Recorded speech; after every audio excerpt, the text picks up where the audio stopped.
Hello friends, अभी तक की वीडियो में हमने ये देखा कि रिप्रोडक्शन में सबसे बेसिक इवेंट होता है कि पेरेंट सेल में डीएनए कॉपीज का बनना।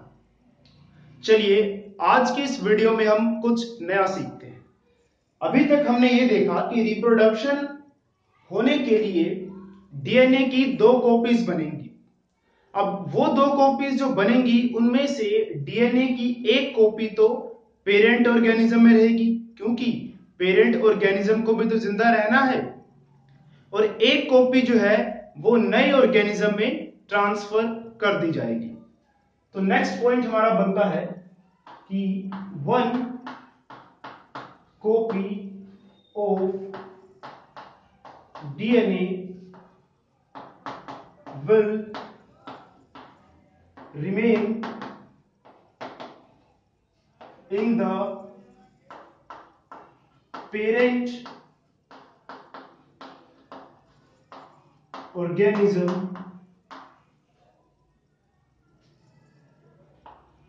or cell। तो रिप्रोडक्शन के टाइम पे जो डीएनए की कॉपीज बनी है, एक कॉपी तो कहां रहेगी? पेरेंट ऑर्गेनिज्म या पेरेंट सेल में ही रहेगी, और दूसरी जो है नए वाले ऑर्गेनिज्म में ट्रांसफर कर दी जाएगी। And the other will be transferred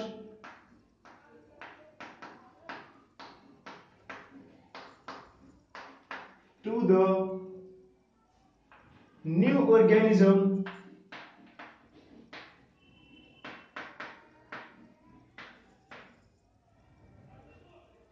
or cell। तो डीएनए की एक कॉपी तो पेरेंट ऑर्गेनिज्म में रहेगी और एक ट्रांसफर कर दी जाएगी नए वाले सेल में। लेकिन अगर डायरेक्टली जो है डीएनए की जो नई कॉपी है उसको ट्रांसफर किया जाएगा तो वो डीएनए सरवाइव तो कर नहीं पाएगा। आप खुद ही सोचिए, ये हमारा पेरेंट सेल है, इसने अपनी डीएनए की दो कॉपीज बना ली, ये पुरानी वाली और ये नई वाली। अगर ये नई वाली डीएनए कॉपी को डायरेक्टली बाहर रिलीज कर दे, हाँ भाई जा, और नया वाला सेल या नया वाला ऑर्गेनिज्म बना ले, तो ये डीएनए कहां से बना पाएगा? डीएनए नहीं बना पाएगा। डीएनए को नए वाले सेल या नए वाले ऑर्गेनिज्म को कंप्लीट करने के लिए कुछ चीजों की जरूरत पड़ेगी। कुछ चीजें कौन सी है वो आप खुद ही सोचिए कि ये डीएनए यहाँ पे है सेल के अंदर, और सेल के अंदर कहां पे होता है? न्यूक्लियस के अंदर। तो डीएनए की अगर मैं एग्जैक्ट लोकेशन आपको बताऊं तो वो क्या है? न्यूक्लियस, और न्यूक्लियस के अंदर डीएनए होता है। तो डीएनए अपना पूरा काम तभी कर पाएगा जब डीएनए को बाकी सारी चीजें मिल पाएंगी। जैसे कि डीएनए का मेन काम क्या है? प्रोटीन को सिंथेसाइज करना। लेकिन प्रोटीन तो तभी बना पाएगा जब इसके पास अमीनो एसिड्स होंगे, क्योंकि प्रोटीन्स किससे बनते हैं? अमीनो एसिड से। तो खुद ही आप सोचिए, आपको सारा का सारा काम आता है, जैसे कि डीएनए आप जानते हैं, डीएनए में सारी इंफॉर्मेशन है। तो आप मान लेते हैं कि आपको कोई एक काम, जैसे आपको दीवार बनानी आती है, लेकिन जब तक आपके पास ईंट, सीमेंट, पानी ये सब नहीं होगा तो आप दीवार कैसे बनाएंगे? नहीं बना पाएंगे। तो सेम यहां पर भी ये जो नया डीएनए बना है, नई कॉपी बनी है, ये भी तब तक सरवाइव नहीं कर पाएगा, अपना काम नहीं कर पाएगा जब तक कि इसको सेल के बाकी सारी चीजें, साइटोप्लाज्म, बाकी जितनी भी रिक्वायरमेंट्स हैं वो ना मिल जाए। तो इसलिए इस डीएनए को अगर सरवाइव करना है, अपना काम पूरा करना है, तो इसको सेल अपरेटस की जरूरत पड़ेगी, यानी कि इसके आसपास भी बाकी जो भी इसको चाहिए होगा, साइटोप्लाज्म, माइटोकॉन्ड्रिया, राइबोसोम्स, उन सब की जरूरत भी पड़ेगी ही पड़ेगी। तो इसीलिए एक कॉपी बन गई है, और उस कॉपी को ट्रांसफर करने से पहले सेल एपरेटस का मतलब है सेल के जो भी पार्ट्स होते हैं, साइटोप्लाज्म वगैरह, उनका भी बनना जरूरी है, ताकि जब नए वाले डीएनए को ट्रांसफर किया जाए तो साथ में सेल एपरेटस के साथ इसकी विदाई की जाए, ताकि इस डीएनए को सरवाइव करने में या फिर अपना काम को पूरा करने में कोई भी दिक्कत ना हो। तो इसीलिए आगे क्या होगा, द डीएनए कॉपी, जो डीएनए की कॉपी बनी है, कैनॉट सर्वाइव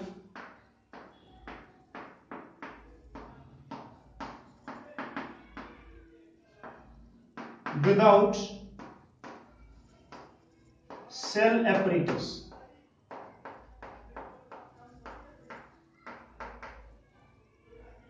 तो इतना आप समझ गए होंगे कि ये डीएनए कॉपी जो नई वाली बनी है वो सरवाइव नहीं कर पाएगी अगर सेल एपरेटस उसको अवेलेबल नहीं होता। इसीलिए दस डीएनए कॉपिंग, जैसे जैसे डीएनए कॉपिंग होगा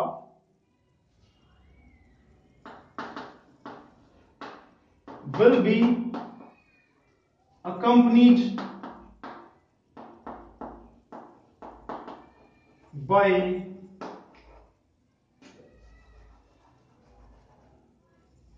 formation of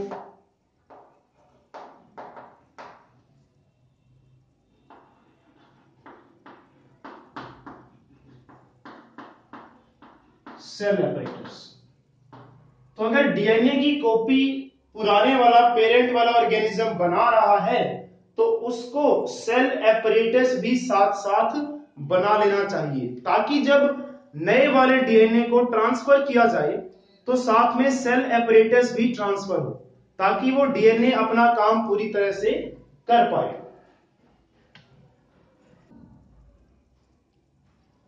अब देखते हैं, यहां पर हमने इस पॉइंट में थोड़ी सी मिस्टेक की है। मिस्टेक क्या की है, DNA copying will be accompanied by formation of cell apparatus. देखिए, जो पुराने वाला पेरेंट ऑर्गेनिज्म था, ये पेरेंट सेल है, ये इसमें डीएनए है, ये डीएनए की कॉपी बन रही है।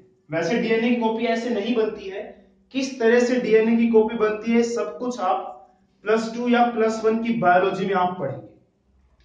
तो डीएनए की कॉपी जब बनेगी तो सेल एपरेटस, देखिए जब पुराने वाला डीएनए आप पढ़ा हुआ था, सेल एपरेटस तो तब भी था, यानी कि साइटोप्लाज्म, माइटोकॉन्ड्रिया, सेल के सारे बाकी जो भी पार्ट्स हैं वो पहले भी थे।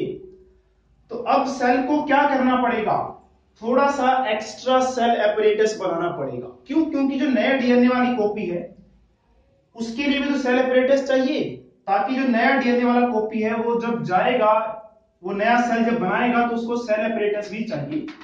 तो ये सेल एपरेटस कहां से आएगा, पेरेंट वाले से ही आएगा। तो ये पेरेंट वाला क्या करेगा, सेल एपरेटस बनाएगा, लेकिन एडिशनल सेल एपरेटस बनाएगा। एडिशनल का मतलब एक्स्ट्रा। एक्स्ट्रा क्यों? क्योंकि कुछ सेल एपरेटस खुद भी रखेगा और कुछ जो है नए वाले सेल को दे देगा। तो ये हो गया सेल एपरेटस की बात। After the formation of cell apparatus,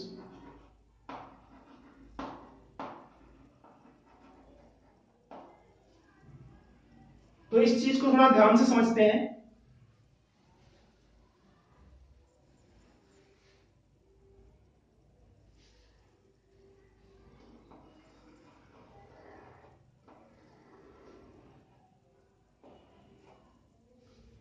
देखिए, पेरेंट ऑर्गेनिज्म पहले ऐसे नहीं था, अब वो डिवाइड होने वाला है। तो डिवाइड जब होने वाला है तो वो किस तरह से दिखेगा मैं वो ड्रॉ कर रहा हूं। तो ये हो गया सेल पेरेंट वाला, वो क्या कर रहा है, देखिए डीएनए, ये क्या है, ये है इसका न्यूक्लियस, और न्यूक्लियस में एक कॉपी इसके पास और ये एक कॉपी इसके पास, इस तरह से। तो देखिए, जब ये सेल एपरेटस तैयार हो गया नया वाला, ये देखिए पेरेंट वाले ने क्या किया, ये एक्स्ट्रा सेल एपरेटस बना दिया। तो अब इसको पता है कि अब सेल एपरेटस है, अब नए वाला जो डीएनए है वो सरवाइव कर पाएगा, वो अपना काम कर पाएगा। तो अब क्या होगा, अब जो है डीएनए की कॉपीज सेपरेट होंगी। तो after the formation of additional cells apparatus, तो जब एडिशनल सेल एपरेटस बन गया है तो अब क्या होगा, डीएनए की कॉपीज बनेंगी, या कह सकते हो कि डीएनए डिवाइड करेगा। तो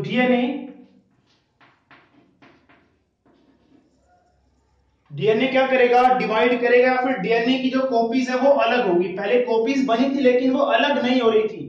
अलग क्यों नहीं हो रही थी, इनके पास सेल एपरेटस नहीं था। तो after the formation of additional cell apparatus DNA copies will separate। तो डीएनए की कॉपीज जो है वो सेपरेट हो जाएंगी, क्योंकि अब सेल एपरेटस बन चुका है। इससे क्या होगा कि जो पेरेंट सेल है अब वो अपने आप को पूरा का पूरा डिवाइड कर लेगा।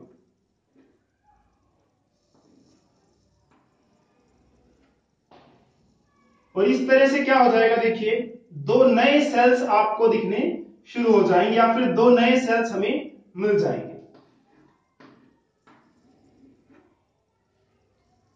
तो इस तरह से पेरेंट सेल से नए वाला सेल बन गया। तो after the formation of additional cell apparatus DNA copies will separate and parent cell